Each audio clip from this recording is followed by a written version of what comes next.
环球大战线深入世界最前线，全球各地的观众朋友，大家好，我是叶思敏。今天的大主题，我们会来关心40年来，现在美国遭遇的是40年来最惨的农业寒冬了。一共现在初步统计，今明2年会达到630亿美元的亏损哦。再来就是川普的关税战搞坏了跟中国大陆跟加拿大之间的关系，两国都针对于美国祭出更大的强烈的报复制裁。那么中国大陆现在是一边呢抢大豆，另外一边加拿大也针对美国卡尼硬起来做了这个50%的关税的报复，并且呢现在说有可能卡住美国的氮肥等等相关的肥料，一刀断的化肥，现在看起来美国的 MAGA 红州农民恐怕受不了了，会大暴走，输了美国总统川普的期中选举吗？今天就这些议题，我们会做深度的剖析。先欢迎在场来宾，首先欢迎台北市议员侯汉廷议员。主持人好，大家好。台大哲学系教授苑举正老师。思敏好，各位观众朋友大家好。资深媒体人彭华干哥。思敏好，大家好。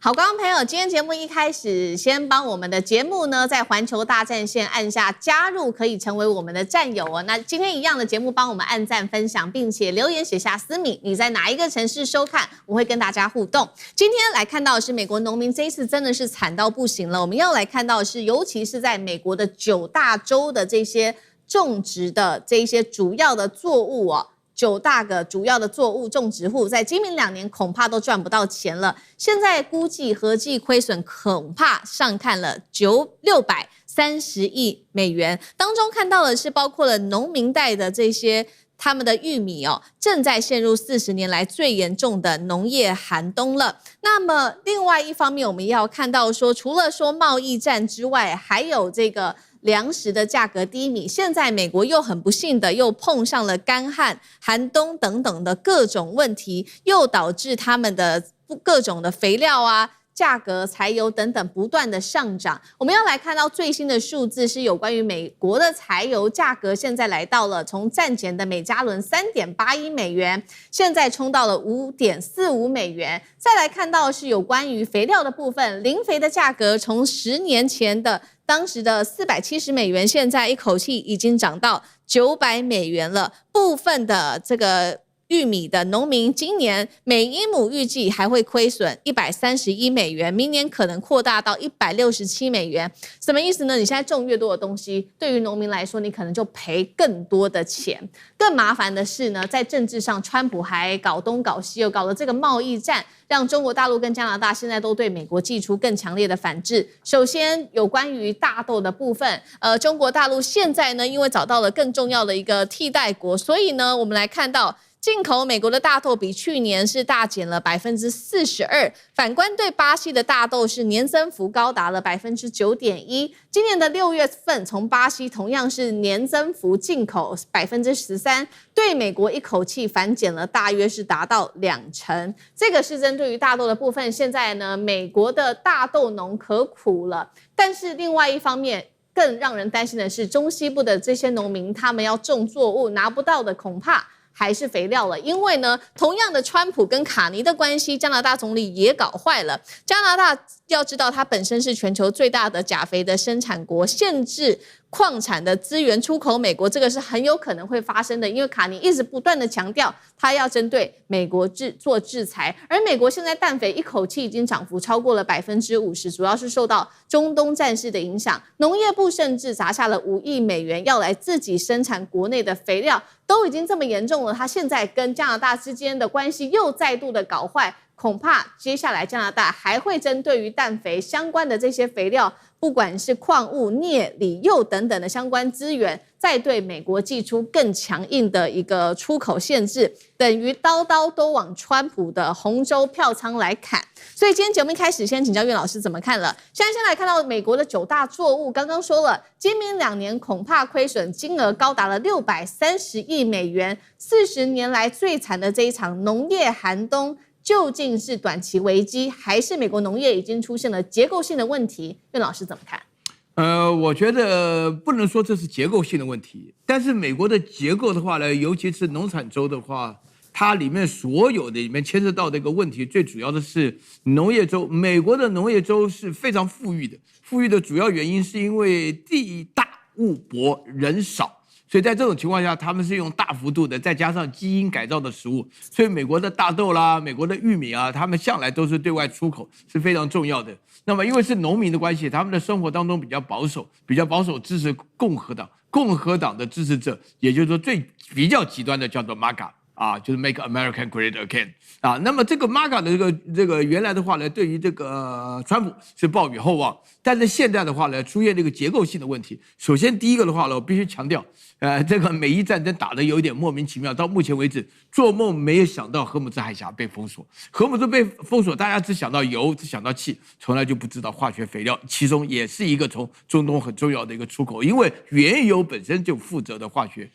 这个肥料，化学肥料的炼制的话呢，在中东那边的话，所以荷姆兹海峡出来的不但是油，不但是气，而且还有肥料。那另外一个话呢，就是关税的问题，就是说这个川普现在搞这个关税问题的话呢，直接的就惹恼了这个加拿大。我从来没有看过 Mark Carney 讲话这么难听过。这么直接，而且的话呢，基本上就是说，对美国在贸易宣战的过程当中，要鼓舞加拿大的这个爱国性大家很多人都会有加拿大的朋友，就会发觉加拿大对美国实在是忍无可忍然后那个川普的回应就是说，你以一州的身份要想赚我们美国的钱，但是你却要以不当我们一州的情况下然后想跟我们反对，所以说这个制造是两国之间的冲突。但是大家不要忘了，加拿大对美国来讲的话，就贸易来讲，尤其是化学肥料尤其是钾肥是特别重要，因为现在的农业产品除了基因改造，就是靠化学肥料这两点，让美国的这些 MAGA 的这些原有的这个川普的支持者，他们感觉到受到的压力非常大。那么第三点的话呢，就是说你农民种出来的大豆也好，这个玉米也好像我们知道 Iowa 叫做 Corn State那么这些的话呢，你要有输出地方输出地方哪里有这么多人喜欢吃玉米又喜欢吃大豆呢？那中国人爱吃豆浆爱用豆腐对不对？然后这个大家玉米的话呢，就是养的一些这个畜生或者说是这个园里面的话你要出口，但是出口当中的话呢，也是因为川普的关系，使得大陆居然提早做这个分散。大家千万不要以为说是这个对于这个巴西只增加了10%不到，但是这个实际上的话呢，农产品是刚需。大家知道，你今年种下来的东西，就是在种的过程中就已经知道它长出来的东西要往哪里出口。你现在突然的话呢，发生这么突然，那美国的话呢，降低了40%几，它们留在哪里？所以美国已经烂了2年了。已经烂了，川普上来快2年了，他的农产品的话呢，就是原来刚需设计，你不能强迫人家买就这个也不是像期货一样，所以这个里面产生了一个非常重要的一个区别，就是说大家对于尤其是美国的农民对于川普的一个政策信赖感越来越降低。那么这个不是结构，这是川普一个人搞出来的。好，所以我们看到这2个国家，川普一个人搞出来的，现在还有另外2个国家来针对于美国技术报复，一边是中国大陆，它卡住这个大豆的部分，那另外一方面，现在加拿大的部分是不是如苑老师刚刚讲到的嘛？这次卡尼也是强硬起来，但是也有说法，是不是他故意学了中国式的这种报复呢？就是说，跟这个川普，我慢慢的一直耗到11月期中选举，主要就是要打你这些红州的选民、中西部的农民的这些票仓。汉庭又怎么看？美国这2年农业作物的亏损竟然可以高达630亿的美元，再加上美国牛肉要暴涨。这些数字如果是放在中国大陆，然后某些电视台可能要讲说，哎呀，美国现在没有冰箱美国要吃不起茶叶蛋，美国的高铁要没有靠背了。好，那目前呢，中国大陆不是简单的拒收美国的大豆，而是慢慢的把美国的大豆就从菜单上替换掉了。这才是结构性的，所以我不是说现在不买而已，我是未来长期、长远的，我都不需要再跟美国买大豆，因为我都跟巴西买大豆，我已经从市场上取代掉美国了。所以现在加拿大在这边也是一样也用了几招来反制，关税的反制，然后呢掐住了你农业的咽喉，你的钾肥的这些，你也是高度依赖加拿大。再来呢，还有像能源跟电力的隐形绑架。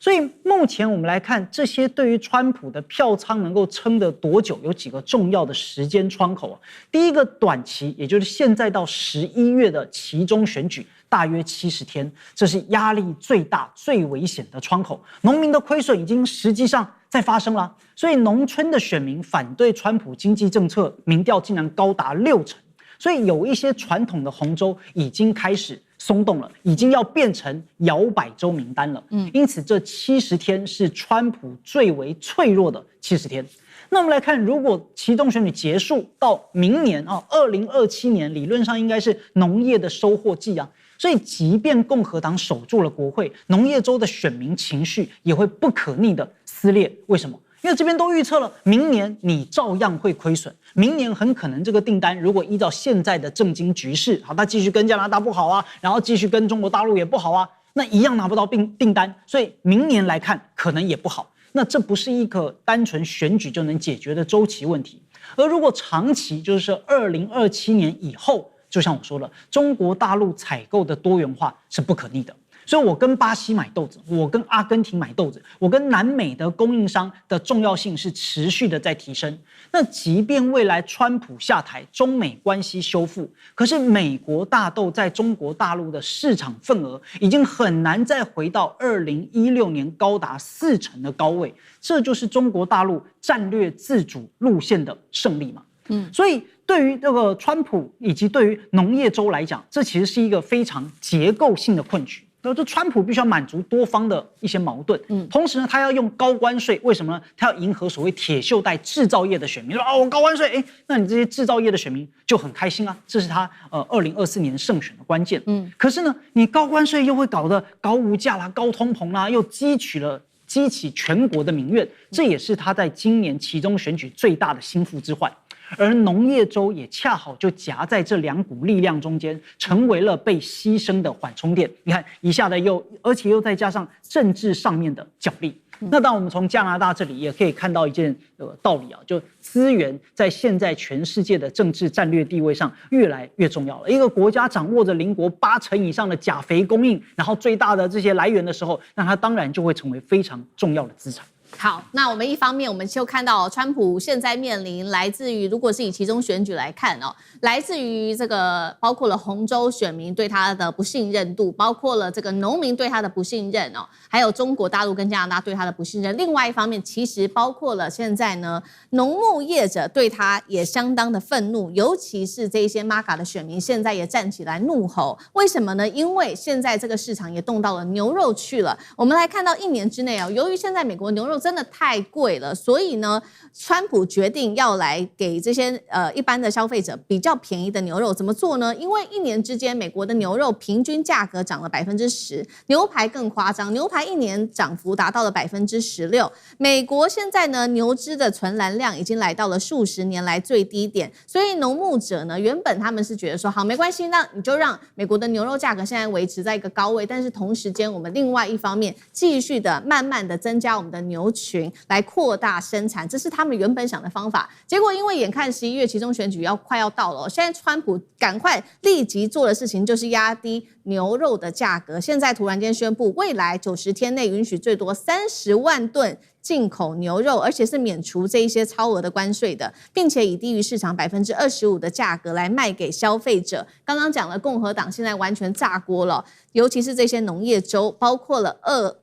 怀俄明还有 Kansas 等等的地方，他们说呢，川普牺牲了美国本土的牧场主，伤害了最支持川普的农牧业者，跟牺牲了 MAGA 的选民。这对于接下来期中选举的部分又有多大的伤害？干哥怎么看？志敏，全美50州啊，51州了，你知道几个州有在养牛的吗？有44个州在养牛但是最大的是什么？最大内布拉斯加，怀俄明，像中西部的这些州，这些都是 MAGA 的死忠支持者，所以这些人，总共有多少人在养牛？牧场主人全世界最多18万人，你去想想看，也许我们中国也有很多牧场主人，对不对？但是你要晓得，养牛的这个最少的100头最多的他可能好几百万头，有18万名这个牧场主人，其实大部分都是支持共和党的，也就是当初选出川普这个总统，他们跟他们的家人亲戚这鼎力出力非常多。就川普现在最新的这个政策干嘛？我要进口30万吨碎牛肉这30万吨碎牛肉马上就可以平抑现在美国市场上面非常高昂的这个价钱。大家知道，刚刚讲过了嘛，1年之内牛肉涨10%，牛排更贵。你要吃好的牛排是只有纽约的那些华尔街贵族吃得起。现在一般的美国家庭中产阶级，他们没有办法去买他们原来认为他们买得起的超市的牛肉了。所以大家怎么样呢？他就节衣缩食，跟日本的情况是一模一样。本来我买500块钱，但是后来我只能购买300块钱。美国家庭现在完全都是这个状况。好，那你现在你说我买的这个进口30万吨，那这些因为可以免除关税，所以我可以告诉你，马上就可以降到1磅是以前的这个75%，就是你们家庭可以省25%。那很多养牛的业者他们就讲嘛，就比如说全美养牛协会的执行长伍达，他说，你这样子做，那个只是短时间的，你选举完了以后，是不是也要用这种方式来解决问题？终极的解决方法应该是增加美国牛栏类的存牛量，而不是说紧急的进口。你紧急进口，突然之间可能这2-3个月价钱降低了，可是一选完了，是不是又回去了？对，伤害最大是对我们这些农牧业者的伤害，不是对消费者的伤害。因为这些农牧业者他们需要长期计划增加围栏数，增加围牛量。现在美国也很奇怪啊，飞机、战车、船舰造不出来，现在连牛都养不出来了，是历史上他们说大概是30年来存牛量最低的低点。也就是说，本来美国应该要有，就比如说2亿头到3亿头的牛，现在好像不到这个数字了，就是一直往下掉。为什么？因为生产力下降嘛。所以你生产力下降，连带的其他很多传统产业都跟着一起下降。然后现在影响到什么？不是只有牛肉、食品、医疗、公共支出，还有住房的需求，这些都是一直在涨价。在这种涨价的情况之下，对于其中选举一定是有不利的影响。所以大家说只有这个你知道农业州这些都已经赚不到钱，我跟你讲，畜牧州一样也赚不到钱，而且都是这些川普的始终支持者，对他将来这个选举，我觉得在70天之内就会看到结果。川普现在面临非常严重的考验，而且一定会反映在选票上面给大家看。好，谢谢干哥，那我们休息一下，马上回来。观众朋友们，我们要开会员频道啦！因应呢美中、中东还有印太的乱局，你看到的是新闻，我们看到的是背后谁在操控这个世界。加入会员可以取得独家视角的通行证，你将优先取得更深的观点判读，包括了核心真相分析、历史脉络拆解、局势推演逻辑。同时解锁会员勋章、优先互动权、问题解析、幕后花絮，支持我们制作高品质的影片。点击下方的加入键，一起成为战友吧！我们会员频道见。接下来关心美国逼艾斯摩尔要全面对中国大陆来断供哦，现在踢到了铁板。因为呢，另外一方面，中国大陆现在正在快速的着手发展它的国产 DUV， 要直接来量产。先进晶片的缺口，现在说呢，接下来可以降到34%而已。西方反锁之后，反而加速养出了最强对手中国吗？今天我们会做深度的剖析。好，这一次我们来看到美国再次的掐紧对于中国大陆半导体的限制，而且是最后一扇门，干脆全部都给它关上，到底有没有效呢？我们赶快来看一下细节哦。媒体最新披露的是，因为呢，美国非常的强硬，现在推的这个法案叫做 Match Act。总之，它这个当中特别讲的部分，就是说，不只说 EUV 不能卖给中国大陆，是连原本部分仍然可以出口的 DUV 哦，现在 DUV 也确定了要完全的禁止，都不可以给中国大陆。那中国大陆现在面临的问题就是它一定在工厂里面还是存有这些艾斯摩尔的设备，未来现在可能面对的事情就是说，他买不到新机就算了，这一些原本的旧机也没有办法再做升级或者是做维修。最后，美国是希望中国大陆的市场有关于这些光刻机的市场就能够完全自己来萎缩，但是现在也被爆料说，你美国做这个动作制裁也太慢了嘛。因为呢，中国大陆早就已经开始量产自己国产的浸润式 DUV 了。来自于路透社7月份做的披露说，这一间是上海国资背景的企业，正在整合大陆的本土光刻技术团队，开始生产国产的浸润式 DUV 的设备。而且呢，首批的设备预计在今年就会正式交货给中芯国际、华虹跟长兴存储等等的大厂。而虽然我们现在看到它跟艾斯摩尔在量产的这个数字上面仍然是有一定的差距的。艾斯摩尔预估在2025年浸润式光刻机的部分可以出货131台，而中国大陆今年的目标大约是落在5台，明年可以增加到20台。现在看起来还是有一定的落差的，但是可以预期的是，如果确定了艾斯摩尔接下来对中国大陆完全断供，那势必中国大陆也会请全国之力来逼出自己的产能，真的是这样子吗？那也代表说艾斯摩尔接下来有可能会失去这个全球最大的中国市场吗？汉庭怎么看？当然了，因为说目前呢，上海国资背景企业开始有自主研发的静默式 DUV 光刻机，虽然呢它只是小批量跟客户的产线还在验证阶段，距离大规模的商业化量产还有一段距离要走。那因为 ASML 在2025年的光镜沉默 DUV 就出货130多台，大陆呢今年5台，明年20台的规模，短期内当然还暂时填不满这个缺口。可是当从0到1已经完成，那么从1到100就是时间上的问题了。所以在未来可预见的状态之下当然呢，对于 ASML 的打击是非常大的。尤其是在今年4月份，美国自己所出台的法案要去限制中国大陆，就不仅呢以前的不仅是说现在的你不能再卖了，已经卖给大陆的各种升级维修的服务也通通都不能再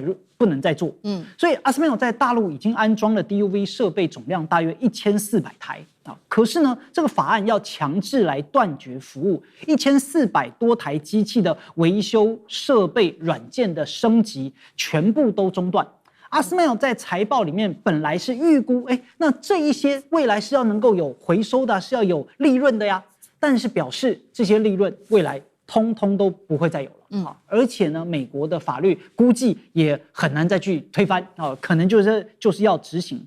所以我们问说，美国的这一刀是不是太晚呢？其实是太晚了。为什么呢？第一个，因为中国大陆已经完成了囤货再加上自主研发的双保险。美国从2018年开始打芯片战，到2026年已经有8年了。这8年里面，中国大陆采购方把能买的这种静默式 DUV 全都扫荡了一遍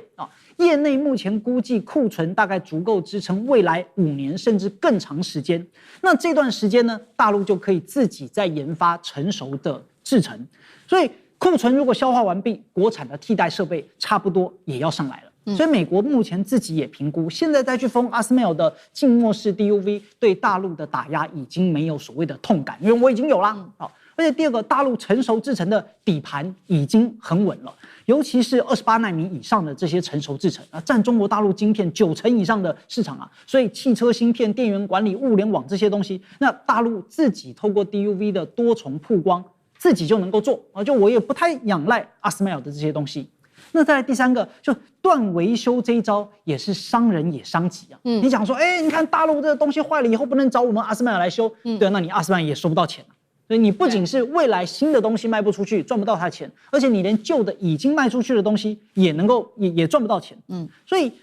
永久失去新增市场是最大的概率那当然你说最后完全要退出中国市场，可能还这个几率性不是很高。好，那同样的问题，等一下也请教苑老师怎么看，就是说美国是不是正在替艾斯摩尔创造一个最大的竞争对手？等一下请教苑老师。那我们先来看，其实黄仁勋早就已经有所警告了，那川普根本就没有听进去。黄仁勋当时是这样说的，他说中国拥有庞大的科技人才制造业的这些基础，更有最大全球的这个半导体市场，你这样子封中国的话，只会逼他可以全面的自主替代而已。他也说 NVIDIA 在中国的 AI 晶片市场已经大致上都让给华为了。现在担心的事情是我们刚刚特别提到嘛，有关于中国的 DUV， 一开始它可能它的产量是慢的，但后面会不会下水饺式的在做生产，就像是其他的产业一样，不管是我们先前聊了很多的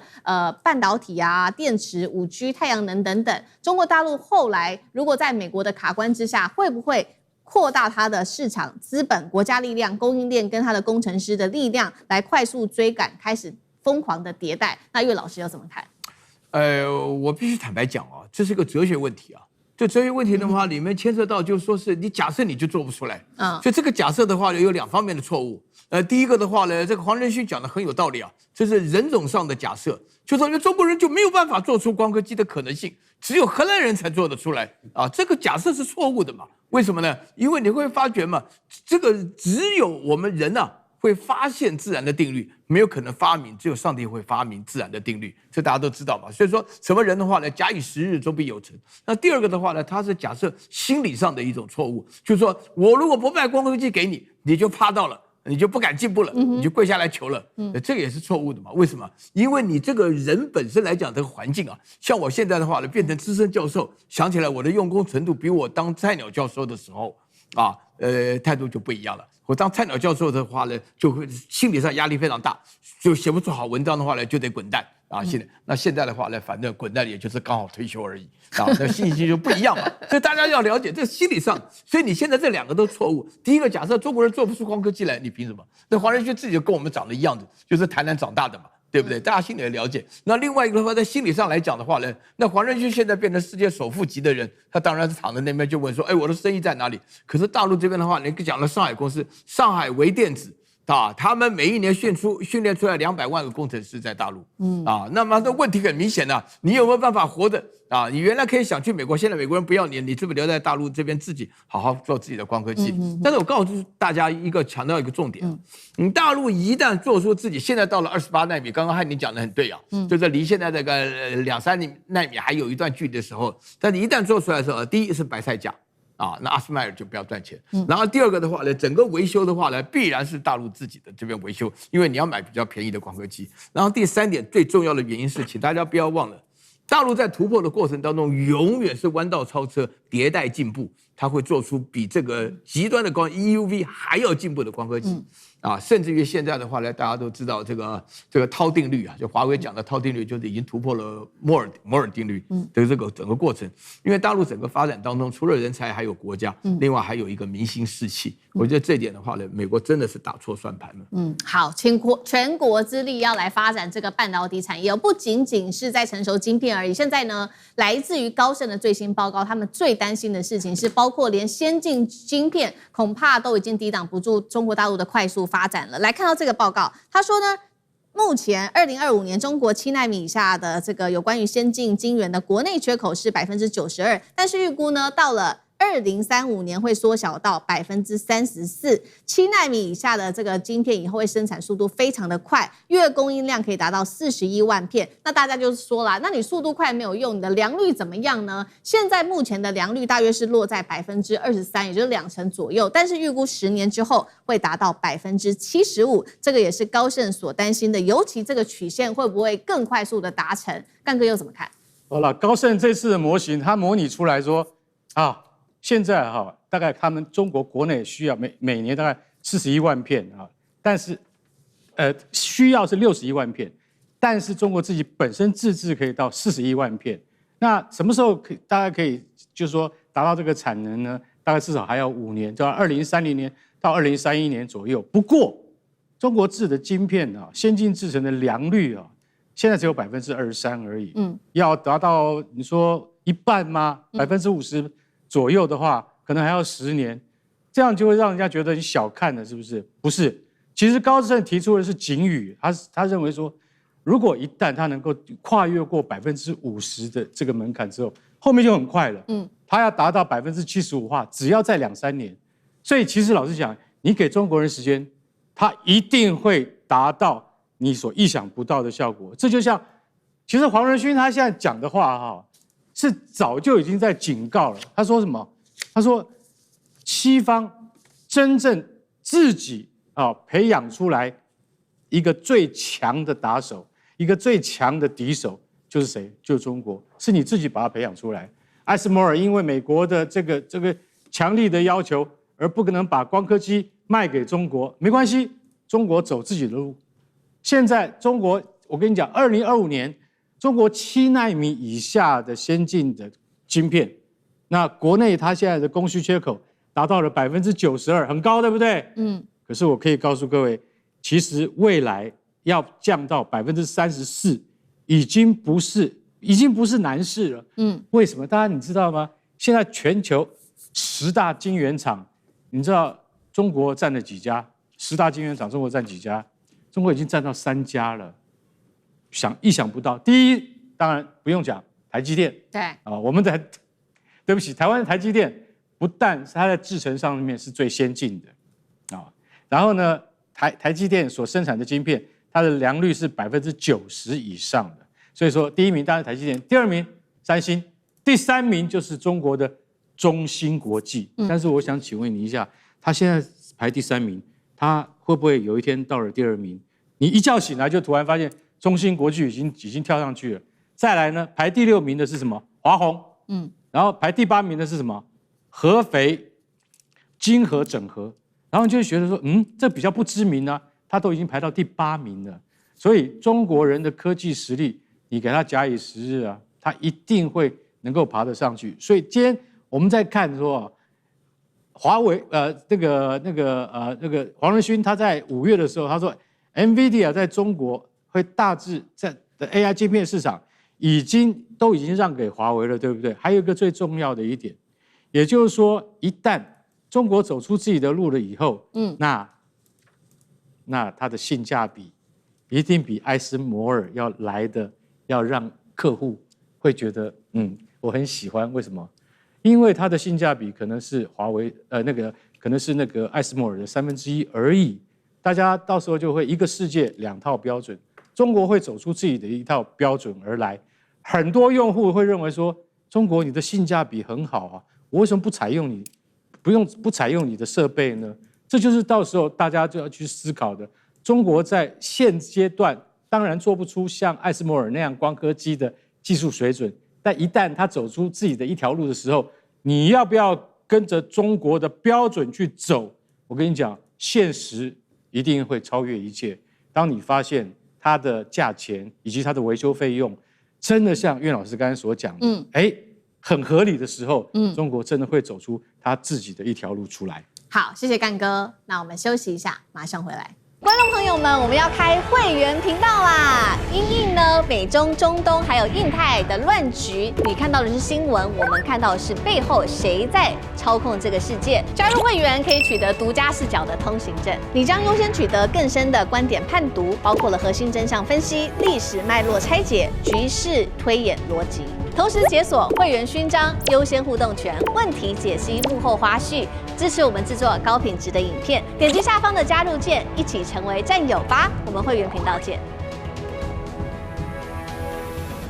好，国际大新闻哦，接下来要看到的是习近平即将率领400人要访问印度了。在这个时候，我们看到印度狂买俄罗斯的石油，并且加速去美元化。有一个说法，中俄印现在强联手要一起抗美吗？另外，习近平在会前有关于这个川习会前，中国是不是先把牌都给凑齐了呢？今天我们会做深度的剖析。好。再来看到是川普可能没有想到的是，一边打中国，一边制裁印度，一边他封锁俄罗斯的这个各种的石油结算等等，恐怕会让美国没有办法承受了。因为最新消息来看到，中国国家主席习近平睽违7年，即将在9月12、13会出席印度新德里这边举办的金砖国家峰会。特别注意到的是，这一次的代表团比上一次，也就是7年前增加了1倍，从200人直接变成了400人，直接翻倍哦。那么这个消息曝光之后呢，我们看到的是印度的国安顾问也飞到北京，跟中国的外长王毅谈了好几个小时的时间，双方聚焦的焦点是什么呢？就是扩大在经贸上面的合作，连双方闹得很僵的边境问题呢，现在是不是有谈出一些处理的方法了呢？那么我们来看到外长王毅是怎么说的，他特别强调说愿意好好的跟印度来沟通，做好朋友，做好伙伴，还说要实现龙象共舞的这个大原则。为什么今天印度会有这样子一个态度上面的转向？我们也要来特别来看，其实就是受到川普的影响，因为川普看到美国跟印度之间的关系在最近真的是闹得很僵，原因是呢，川普逼印度少买俄罗斯的石油，还制裁涉及伊朗石油交易的4家印度公司，这个动作让印度非常的不满。反而呢，这个印度完全没有听川普的话就算了，还继续从俄罗斯进口大量的原油，已经来到每天大约270万桶了。不只是在产业上面跟俄罗斯买油，在政治上面，在外交上面，我们看到普丁先前近期才跟印度外长苏杰生来见面，双方针对了能源、核能、化肥、经贸继续来谈加强合作。再加上这一次金砖会议即将登场了，现在看起来会有3位这个重要的全球领袖会聚在一起，除了莫迪之外，还有刚刚我们说的习近平主席，跟现在说普丁也有可能来出席这一场金砖会议。所以今天节目一开始先请教汉庭一边是我们看到中国跟印度说的要龙象共舞，另外一方面俄罗斯跟印度的关系现在也在加强了。有一个说法是中俄印强联手的一个态势已经越来越明显了吗？汉庭怎么解读？川普本来想要用关税把印度按在地上摩擦，没想到却把新德里一把推进了北京和莫斯科的怀抱。近期呢，大陆跟印度的互动其实有3个非常确定的方面。第一个，边界的磋商机制全面恢复；第二，双方的直航也全面恢复，空中桥梁重新架起来；第三，中印的贸易额又创新高，大陆重新成为印度第1大贸易伙伴。所以在昨天8月25号的第25次特别代表会，王毅就说了一句很有战略分量的话。他说要把边界问题置于双边关系的适当位置，坚持向前走，不停滞，不倒退，不偏航。这啥意思呢？就边界问题，咱们继续谈，对吧？但谈归谈，但是我们双方这10亿的人口大国还是要一起赚钱，对吧？那谈归谈，但是这个该赚钱的事情也不能分歧也不能因为这些小事而耽搁了整个合作的大事。那印度为什么态度会放软呢？也有3个巴掌把莫迪给打醒了。第一个，就美国的关税大棒从来没停过。那川普说，对吧？关税要降也可以啊，但是呢，这个每一颗糖，套句话都叫做糖衣毒药啊！你要停买俄罗斯的石油啊，你要买5000亿美国的货啊，你要开放什么农产品市场啊？那莫迪想一想，这个好像也不划算啊！而第2个巴掌就是大陆的稀土就把莫迪打得痛啊！就从去年开始，大陆就对于7类的中重稀土实施出口许可管制。印度也深受其害所以导致印度当时全国的汽车生产线告急，那一定要跟大陆关系好一点。再来第3，那美国不断要求不能买俄罗斯的石油，那印度怎么可能听你的话？那我就需要俄罗斯的石油它便宜就好对吧？你怎么能管我呢？所以川普想要用关税让印度贵，结果印度就用缓和中印关系告诉美国，我还有别的选择。川普要制裁俄罗斯让俄罗斯垮。那俄罗斯呢就加强跟印度之间的合作，告诉美国，我也还有别的市场。川普要用脱钩来让中国大陆痛，那大陆呢就搞龙象共舞，也告诉美国，我们朋友圈其实还挺宽。所以川普的美国优先正逐渐变成美国孤立你看川普呢对大陆挥舞关税大棒大陆呢又转身拥抱巴西美国大豆变成美国赔钱货。对印度呢川普也是逼着莫迪要先停买俄罗斯石油。结果伊朗战争一打自己呢受不了了，也给他豁免权。对俄罗斯也一样制裁大棒挥了4年，结果俄罗斯的油照样卖，卢布照样稳。普丁还去莫斯科普丁呢照样去见了各个国家的这个领导人外交部长所以川普本来想要用美国优先重新的打造全球的秩序，结果呢，你像是把这个重要的几个邻居通通都给得罪光，你却亲手促成了一个非美国优先的俱乐部大陆提供市场和制造，俄罗斯提供能源和资源，印度提供人口和地缘的枢纽。这3个国家加起来人口超过30亿，是占全球的这个重要，跟西方完全可以分庭抗礼。所以这才是美国现在非常担心的地方。好，所以现在等于是多国都已经看破川普的手段，然后透过所谓的美国优先跟关税，现在对于许多的国家都是不利的，反而有利于我们刚刚看到的中俄印这些金砖国家，反而现在变得更加的团结。那川普要担心的事情不只是这些金砖国家更团结，现在呢这一些国家还要更强化、更快速的来去美元化，而且尤其是呢，我们知道这一次的美伊战事，这个川普不是对伊朗祭出经济的制裁吗？他还说，如果谁敢帮助伊朗做生意的话，就要把他踢出美元金融体系。重点是这些国家根本不怕，因为他们早就料到说会有这一天发生，早就已经开始提前布局去美元化了。我们来看到最新数据，金砖国家内部贸易只有35%是使用美元计价的现在，那么高达65%的贸易已经都不再用美元计算了，用的是什么呢？就是当地的本币结算，包括人民币卢布卢比等等哦。那么各国的央行啊、数位货币跟支付系统也早就已经提议说，赶快把它串起来吧，早早的去美元化，对大家都比较有利，是这样吗？干哥怎么看？因为金砖成员国其实不是现在才在去美元化，它4年前，2022年他们就已经开始了，就是逐步。其实老实讲一句，真的用很多，只是大家不知道而已。比如说像你说那个伊朗啊，它跟中国之间就是用人民币，然后呢，跟那个印度跟那个俄罗斯呢，他们之间也不是用美元了，用卢布啊。我跟你讲，他们早就已经在这样做了，但是呢，不是明目张胆的跟川普对抗，这只是大家在想说，除了美元之外，难道我们没有办法建立自己的货币交易的程序吗？因为美元总是强势的，你在碰到美元的时候，任何货币你都要低头的。所以坦白讲，美国今天为什么会是世界最强？在一部分上面，美元的强势也造就了这些结果。所以像金砖原始成员国俄罗斯、中国、印度、南非等等这几个国家，他们其实一直在做了。那中国它其实在2024年，它就已经建立了特殊的合约机制，它简化伙伴使用国就是说我们可以用当地的货币来支付对不对？那像大家知不知道伊朗为什么能够活到现在？伊朗每天送50万桶原油给北京然后油怎么出去对不对？油怎么出去？当然是我们伊朗放行你这些船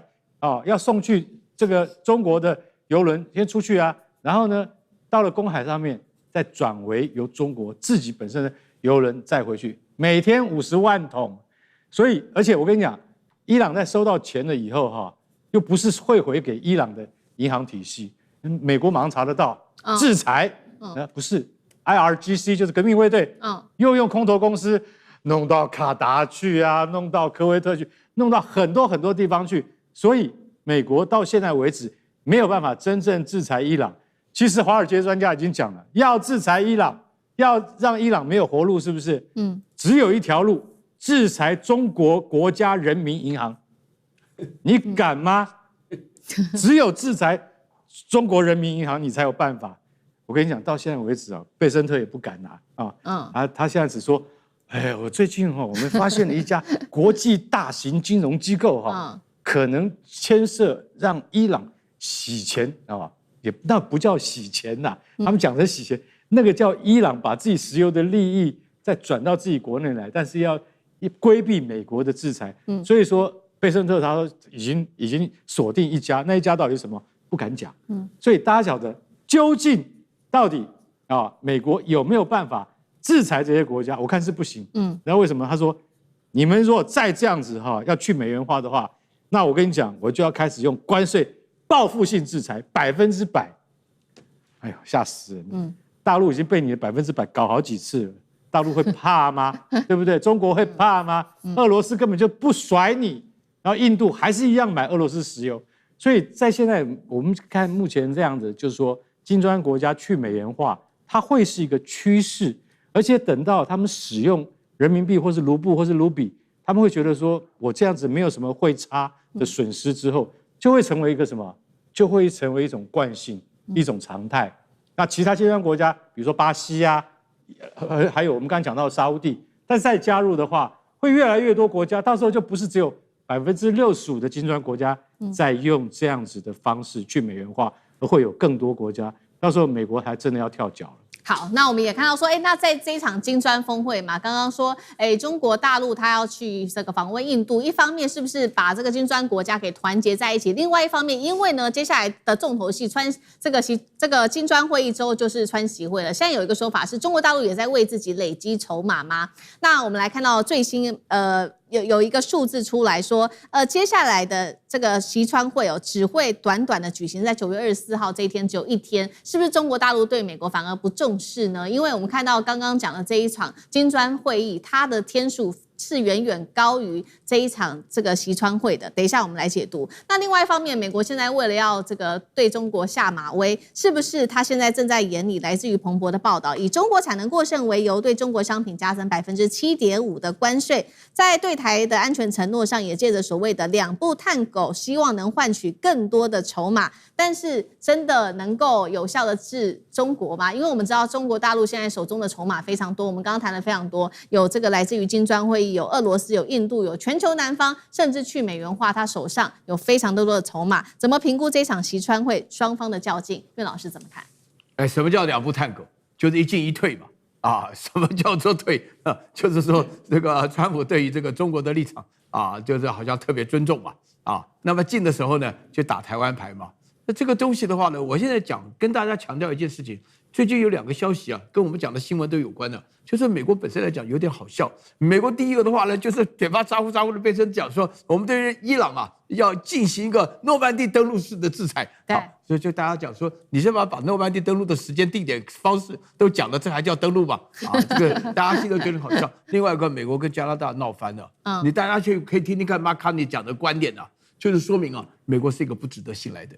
现在的话呢，美国一个关税的话呢，我跟你讲，大陆跟美国这边最严重的时候，美国加大陆135%的时候，135%的时候，大陆照样反对来你现在7.5算什么？还打台湾牌了，还2步探狗了，你根本都讲得莫名其妙，只会把台湾害很惨。我跟你讲，把台湾拉到这种贸易战的主角。那另外的话呢，有关于这个美国本身来讲，开口闭口就是把谁踢出 SWIFT 的话呢，这个效果几乎是0。为什么？因为你现在刚刚讲那个比例人家都过得好好的，美国现在什么都贵得一塌糊涂。为什么？因为美元不管用了，对不对？这个大家可以了解到，因为美国自己做不出来自己要的东西的时候，一定要靠进口，进口就美国要拿出美元来。但美国现在负债这么多，各方面的信用都受到了很大的影响。所以你在这么情况下来讲的话呢，我觉得针对于把这个台湾这边的一个报道说把台湾拉到了这个美国跟中国谈判的话呢，首先第一个无效，第二个无用。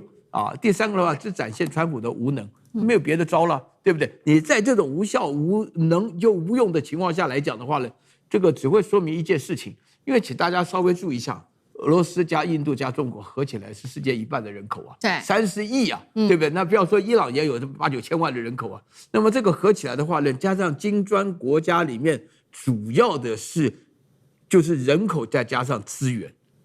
人口的话呢是未来发展的动力，那资源的话呢是这个动力当中所需要的消耗的一个部分。所以你在这种情况下合起来的话，我觉得未来就是可以预料到，如果美国现在想尽办法用自己的方式来羞辱加拿大，也就是对于西方欧洲国家这种羞辱方式的开始的话，我说句良心话，我还真的希望川普连任的。如果川普到了第3任的时候，美国真的被他搞垮了。为什么？因为你现在的情况下，因为美国的 SWIFT 之所以有用的原因，是因为大家要用 SWIFT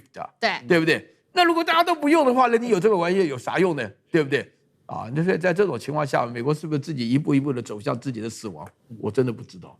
好，谢谢苑老师。那我们休息一下，马上回来。观众朋友们，我们要开会员频道啦！因应呢美中、中东还有印太的乱局，你看到的是新闻，我们看到的是背后谁在操控这个世界。加入会员可以取得独家视角的通行证，你将优先取得更深的观点判读，包括了核心真相分析、历史脉络拆解、局势推演逻辑。同时解锁会员勋章、优先互动权、问题解析、幕后花絮，支持我们制作高品质的影片。点击下方的加入键，一起成为战友吧！我们会员频道见。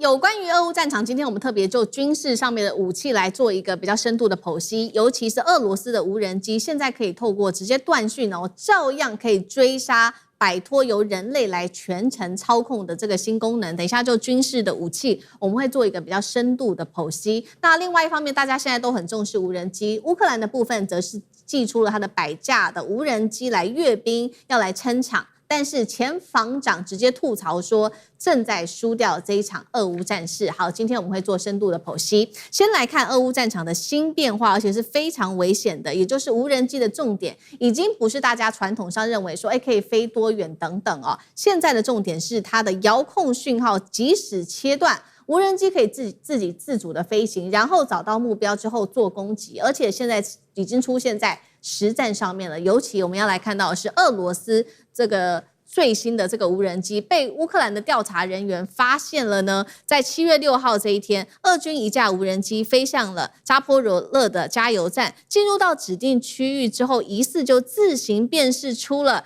这个瓦斯槽，然后呢，虽然是撞上了围墙爆炸，但是还是造成3个人死亡。根据了解，当时这个无人机是这样子的：无人机最初是由人类所操控，它飞往我们刚刚讲的特定地点，也就是这个加油站之后，靠近的时候，它疑似是要锁定这个丙烷的罐来发动攻击，所以才会造成这样子的一个事件。这个事件出来之后，大家也在看说，哇，现在无人机已经进步到这样的地步了。不过现在也被发现说，内部的晶片是不是使用辉达的晶片呢？这当中有2架俄军的闪电无人机残骸里面所发现的。要知道，辉达的这个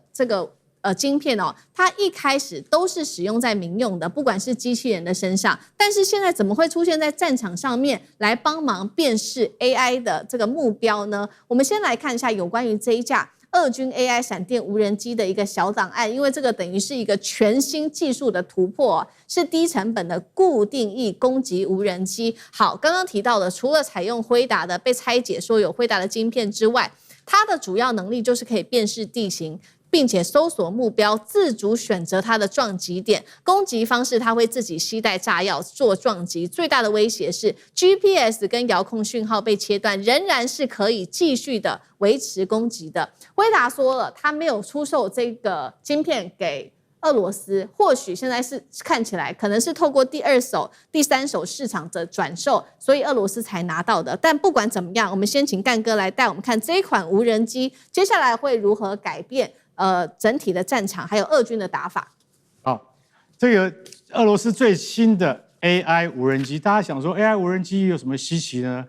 我跟各位讲，这次非常稀奇，因为《纽约时报》披露，这是第一次使用了 AI 的无人机攻击，完全交给大脑，就是说人类不介入，让他自己决定攻不攻击，这非常可怕。所以为什么这一件事情已经遭到国际红十字会的挞伐？因为俄军他今天他带的这个，就是说莫尼亚也就是闪电无人机，它是直接飞到了扎波罗热的一个加油站，然后当时人类已经完全切断介入，由 AI 的大脑自己决定要不要攻击。好，我跟各位讲，一般来讲，不管就是说现在在战时的合约底下或是没有。老实讲一句，在西方世界或者是俄乌战场上，我们会看他如果是平民的话，那个无人机会停止攻击。那他是靠什么来决定？靠 AI 所储存的数十万张的影片啊，比如说他可能会告诉你说，这是有武装的人，身上有手榴弹，他不断的告诉你有哪一种手榴弹，他的画面会不断的一直筛选，有手枪，有子弹。好，攻击就是 AI 告诉你的指令，你就打了。但如果是平民，毫无武装 ，no arm，在这种情况之下，无人机就会退出。可是这一次俄军的闪电无人机，它直接硬干，而且他是一看到，刚刚那个思敏有讲到，他看到类似像丙烷的储存槽，加油站都有这种储存槽，他就认定这是武装的，所以我的 AI 告诉我指令。攻击就打了，结果造成3名加油站的员工不幸身亡，他们都是平民，所以大家就知道说，这看起来有点像电脑动画了，以后不会是的。很多人就说，将来《魔鬼终结者》的画面真的会出现在真实的生活里面。好，我们今天就要想说 ，AI 用的这种方式的来讲的话，那将来到底符不符合战争原则，这是另外一个议题。但是你要知道。像这个无人机在攻击之后，乌军去把它的残骸捡回来，发现里面竟然有辉达的晶片呢，叫做 Jetson Orin， 就微电脑。它的微电脑竟然是辉达做的，辉达马上喊冤说：“我没有，我不可能卖给就是双方打仗的这个双方啊，因为坦白讲一句，这个 Jetson Orin。”这个微型的电脑是民用的，是什么？是商用的，是那个大学生创作这个比赛里面可以用得到的那种晶片，所以并不是专门给军用的。可见得俄罗斯它在压低成本的时候，竟然可以大量取得像辉达这样子的晶片之后，转而成为攻击型的武器。那就是什么？那就是战争之中你找到另外一条路，去发展出自己的攻击行为跟模式。最重要的是，它现在完全由 AI 来取代的话，那将会大大改变未来战场上的模式跟形态。那其实老实讲一句，平民或者是一般的目标也很容易被 AI 就是说认定是具有攻击性会有威胁性，它就展开了攻击，这对于未来的战争是有很大的影响的。好，这恐怕也会影响到接下来这个俄罗斯它的打法，还有这个俄乌战争接下来的整体发展。那另外一方面，当然了，现在呢，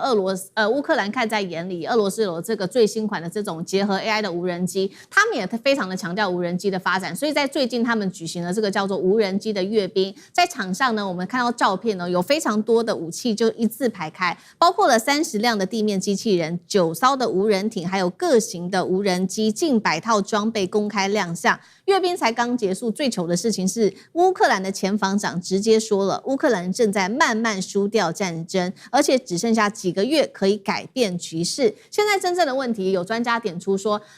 乌克兰虽然拥有很多的无人机，但是它很大的问题是它缺人还缺弹。也就是说，它可以靠这个无人机去打俄罗斯的后方啊、补给等等，但是你要守住阵地，你还是要人吧。再加上你现在又缺乏这些拦截弹，接下来会不会这个乌克兰它就没有办法抵挡俄军来自于这个顿巴斯地区的推进？汉庭怎么看？就是我们来看俄军在顿巴斯地区持续推进的原因跟成本啊。就乌军总司令瑟尔斯基呢，他公布的数据，他说俄军呢在顿涅茨克方向每占领1平方公里的土地，平均需要付出超过400名的士兵伤亡为代价。2025年这个数字是120人。2026年第一季度升到316人啊，那部分的西方智库推算的时候，6月激战可能每推进1平方公里就要上千人死亡，所以俄军的进展是很缓慢，而且代价很高。但关键是俄罗斯有兵可以填啊，他每月都有3万到3.5万的新兵入伍，刚好补齐每个月3万的死伤。可是乌克兰没有兵可以填。有20万的逃兵，200万必争，35岁以下的健康男性几乎耗尽，所以俄罗斯它可以靠人头数量来硬耗，乌克兰虽然可以靠无人机的精度来硬扛，但是无人机再怎么厉害，它也变不出士兵来嘛，所以无人机挡不住俄罗斯军队的推进。第一个最重要的，就无人机它只是一个兵器的倍增器，但不是替代品。无人机确实可以让现在的步兵、炮兵、防空兵更强，但是它也造不出新的步兵、炮兵跟防空兵啊。那乌克兰现在的问题是，的步兵数量和质量都双双下滑。我们说了嘛，就是逃的啦、伤的啦，然后新兵的意愿很低啊，然后防空的弹库存呢也耗竭了，就爱国者导弹也打得差不多了，重炮也被持续的消耗。所以无人机再怎么厉害，也不可能让一个战壕里的士兵突然变成10个，然后让他分身，或者也不可能让1枚爱国者导弹，然后突然就变成100枚啊。因此，俄罗斯打的是系统性消耗，不是纯粹点对点的对抗。那无人机只是其中的一环。那乌军呢，虽然在用无人机赢得了某一些战术胜利，但是赢不了这一种系统性的消耗。而且第三呢，这也是要看整个 CP 值啊。也就是说，你乌克兰的军队去炸俄罗斯的坦克，你觉得这个很爽啊，小小钱然后去炸你很大的啊。可是呢，这个未来这是当实际的这种我们讲步兵对抗步兵的时候，这是什么？这就是1比1的来作战。那到目前为止呢，乌克兰仍然是有比较大的困境。好，那我们也看到说，在现在的战况，乌克兰相当的吃紧。那泽伦斯基这个时候看到说，俄罗斯持续的狂攻顿巴斯地区，他现在也有一些新的折中方法。他现在最新提出来的是说，要在这边他提出停火之外，还要设立顿巴斯自由经济区，接下来会由欧盟跟北约来参与安全的安排，甚至在讨论停火之后是否这一些军队会进驻到乌克兰呢？那另外一个比较敏感的事情是，美国的 CIA 现在呢传出密访莫斯科，同时美方要求乌克兰不要再攻击部分俄罗斯的城市了。这样子一个短暂的停火，会不会实际是帮助俄罗斯继续的储备更大的能量，可以继续进攻？这现在俄罗斯也在忧心这一点。那苑老师又怎么看？